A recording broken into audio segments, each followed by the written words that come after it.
line work and the variation in it, and you know what I mean, the fact that when someone looks at your painting, there's so much to look at. Welcome back to this unfolding dialogue, a journey where art, architecture, and memory intertwine. Previously, we delved deep into crossroads of art and architecture, guided by my experiences and Doris Song's perspectives. From the vibrant halls of USC to the gallery where our path converged, Doris' insight enriched our shared journey. With perspective and section and elevation and confrontation and all these different perspectives all in one. Really quite beautiful. Her keen observation underscores how my paintings intricately weave these elements, reflecting the profound influence of my architectural training on my artistic style. The conversation between section, perspective, and plan, and me just flipping back and forth in this one, much more than some of the other ones. Drawing upon my USC architecture training and its methodologies, I have honed a unique and identifiable style in my artwork.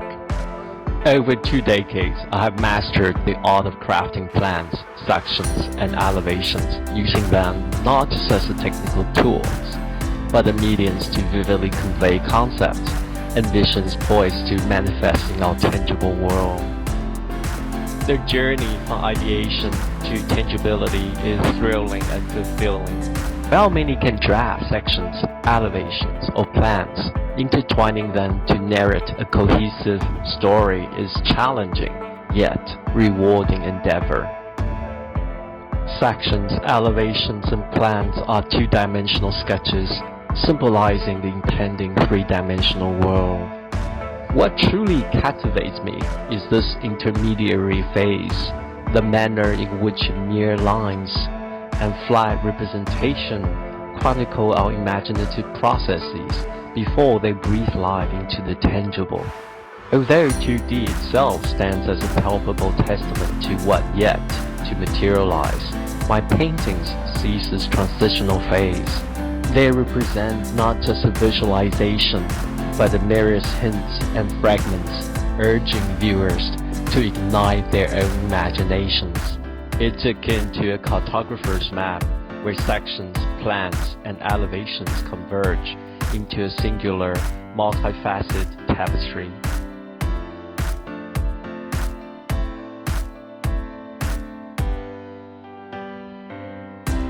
Could these paintings perhaps pave new path for students, steering them beyond just architecture?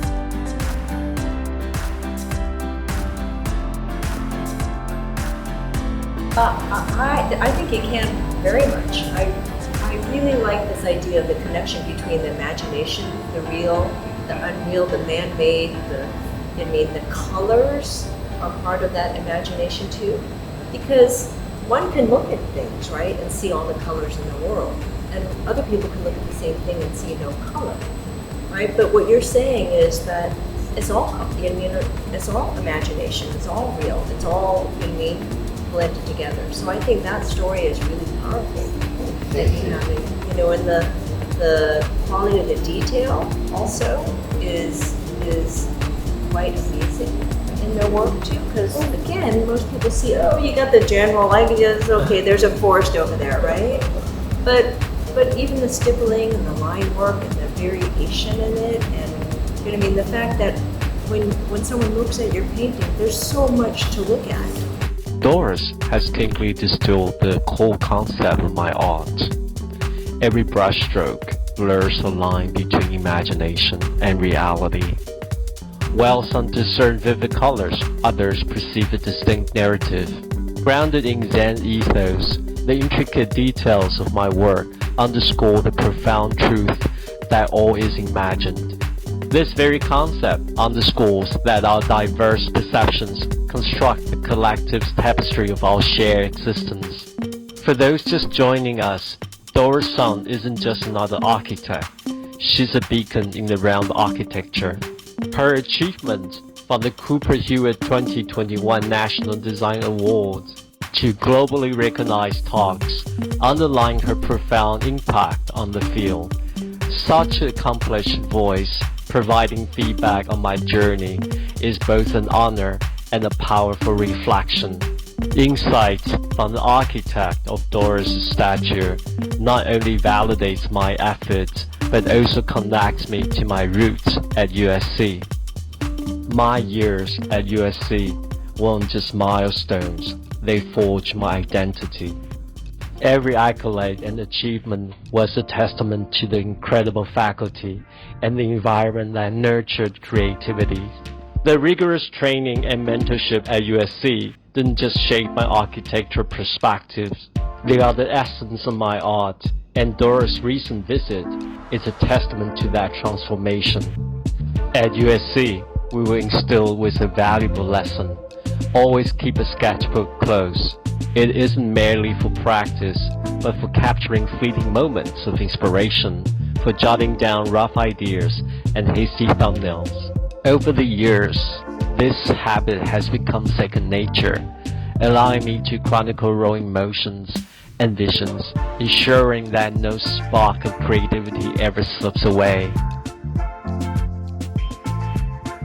The figural things, right, that we start to look at, but then there's more and more and more in the detail.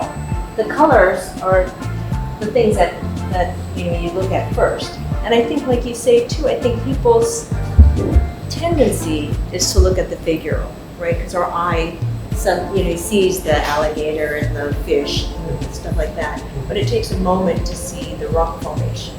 It takes a moment to see the mountains. So I think that's actually really, really quite beautiful. There's so much depth to how you see the world. As Doris observed, there's a depth to my artwork that invites extended contemplation, a result of layering technique I employ, which mirrors architecture processes. It all begins with a central concept, supported and enriched by a series of complementary ideas. Much like architecture design, my paintings commence with construction lines that delineate the broad composition. From there, I explore the interplay of solid and void, using white paint against a darker backdrop. As the piece evolves, I sketch directly onto the canvas, ensuring the right scale. This method, both literal and symbolic, involves building ideas layer upon layer, reminiscent of architect drafting on tracing paper.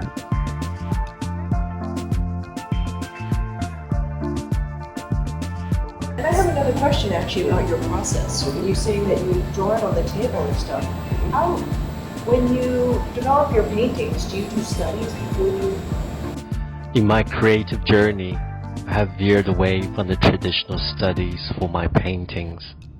Instead, drawing deeply from the wellspring of my memories. With over 2 decades immersed in practice of landscape architecture, I have amassed a rich tapestry of design and build experiences. This reservoir of knowledge allows me to bypass the preliminary studies that were so essential during my student days. Times when research, deep understanding, and seeking inspiration were paramount. Yet, the intricate dance between my artwork and architecture design remained evident. Every painting I embark on is approached with the same dedication as the architecture project. Conceptualization, it all began with a core idea or concept. Conceptualization, it all began with a core idea or concept. Composition, construction lines guide my framing and composition. Initial sketching, I sketch directly on the canvas, breathing the first line into my piece. Refinement through layering, iterated layers echoing the central theme, add depth and richness. Attention to detail, as in architectural endeavors, precision in execution is pivotal. In essence, while traditional studies may not find a place in my process, the rigor and methodology of architecture design are deeply etched into each work I create. See, you know, I'm an architect, I've been working for so many years, I see so many things, but just seeing the work and hearing you has inspired me to want to go paint too. The power of art transcends the canvas, reaching into the heart of imagination, memories, and inspiration. Today, as Doris and I unravel the tapestry of the creative process, we have witnessed how art and architecture, entwined in dance, continually fuel each other. Much of my artistic foundation found its roots in the hollowed halls of USC School of Architecture. It's where I first learned to see the world through a different lens, to meld structure with emotion, to understand the delicate balance between form and imagination.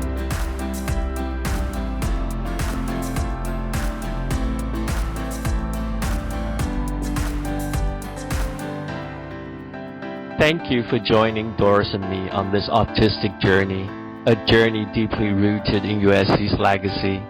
It's a testament to the enduring power of creation and the myriad ways it can inspire each one of us.